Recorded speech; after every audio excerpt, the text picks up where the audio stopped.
DB Customs Honda CB1100F Spencer Tribute. I don't remember how I stumbled upon the Facebook group, Resto Mod Motorcycles, but I'm glad I did. The basic gist seems to be outfitting old sport bikes with modern wheels and tires, which to some is probably blasphemous. But then we're not in church, are we? There are some pretty amazing bikes on here, and this one built by Darren Begg in the Great White North, Ottawa, fairly leapt off the page, possibly because Darren's also a professional photographer. The donor bike is a 1983 Honda CB1100F breathing in through a quartet of Keihin 33mm CR smoothbore carburetors and out through a JayGui Racing exhaust with a HM replica silencer.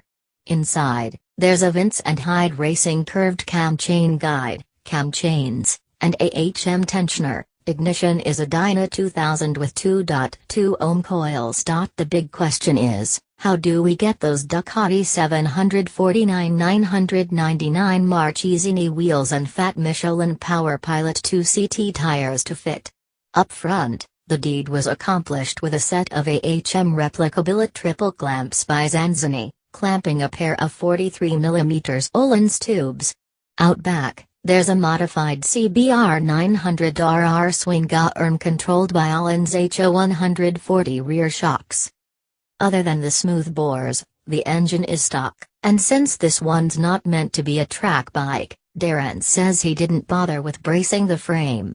He did design the geometry so that with 12.5 degrees of swingarm droop, 40mm of offset in the triple clamps and 26 degrees of rake, the bike winds up with 95mm trail on its 17-inch tires.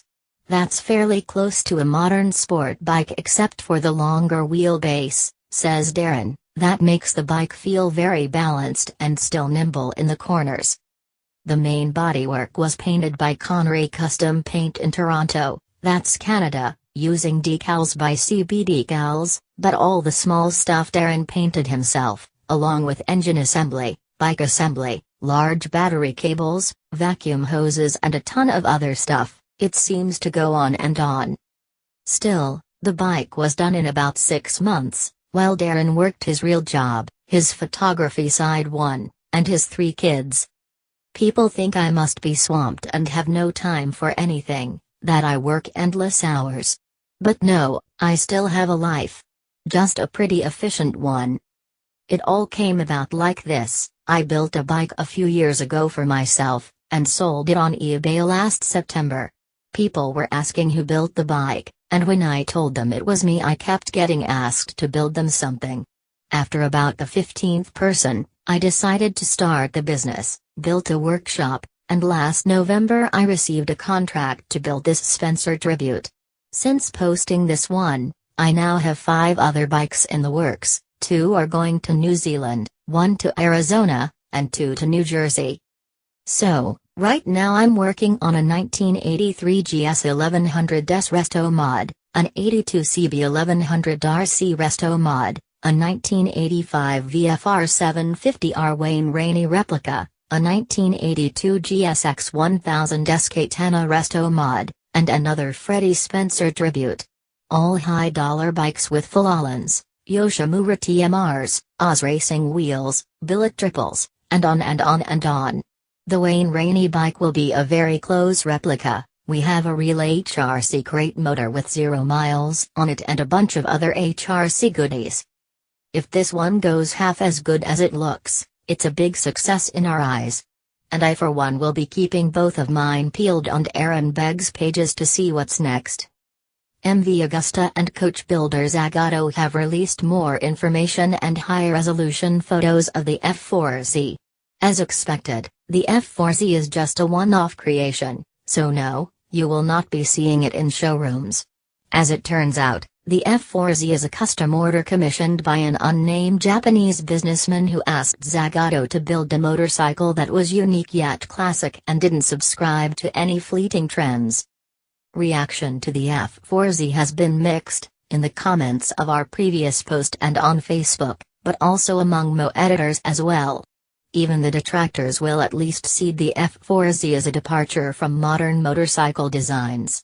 The previous images we published were CGI renderings, but we now have high-res photos of the real thing. Let us know in the comments what you think of the F4Z's styling. Mechanically, the F4Z retains most of its stoner bike, the MV Agusta F4. Zagato designed the bodywork, crafting it from a mix of aluminum and carbon fiber. Zagato kept the number of body panels to a minimum, instead relying on fewer, larger pieces than what's typically found on mass-produced motorcycles. Some components needed to be adapted or re-engineered. Others, such as the fuel tank, intake manifolds, battery and exhaust, were specially made just for the F4Z. The identity of the businessman who commissioned the F4Z remains a mystery. Zagato only identifies him as a young Japanese businessman with holding interests in the fashion and publishing industries and a love for motorcycles.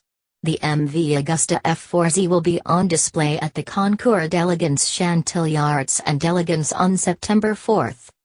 This concept by Honda R&D of Rome didn't appear as part of Honda's main EICMA presentation, but it just might be the coolest bike with a Honda badge at the show.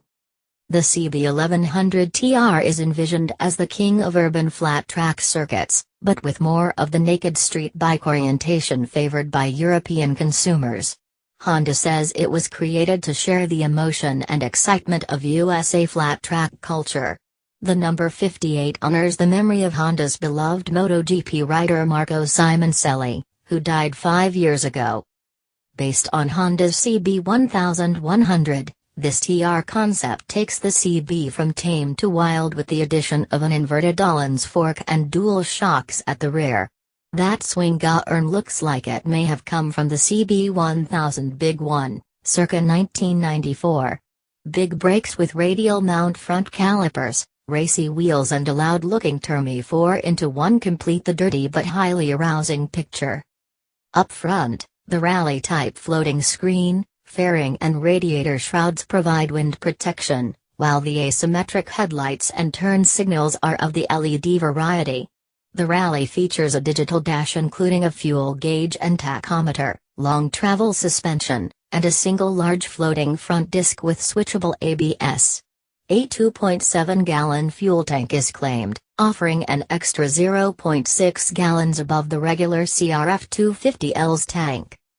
A bump in power is promised via a larger throttle body, revised airbox and a wider exhaust header, with Big Red claiming solid bottom end torque coupled with substantial top-end power. We're pleased to announce this exciting new CRF 250L Rally for 2017, said Lee Edmonds, manager of motorcycle marketing communications at American Honda. Adventure touring continues to grow in popularity, and our customers have shown that small displacement motorcycles can be extremely effective in this application, whether that means making epic journeys or the daily urban commute. We really wanted to build on the capabilities of the CRF 250L and open up new opportunities for riders both young and old, and the CRF 250 Rally brings the spirit of rally raid racing to every ride. Just in time for the holidays, Aprilia has announced it will be making its most advanced version of the RSV4, the RSV4 RFWGP, available to a select few, read, the uber wealthy.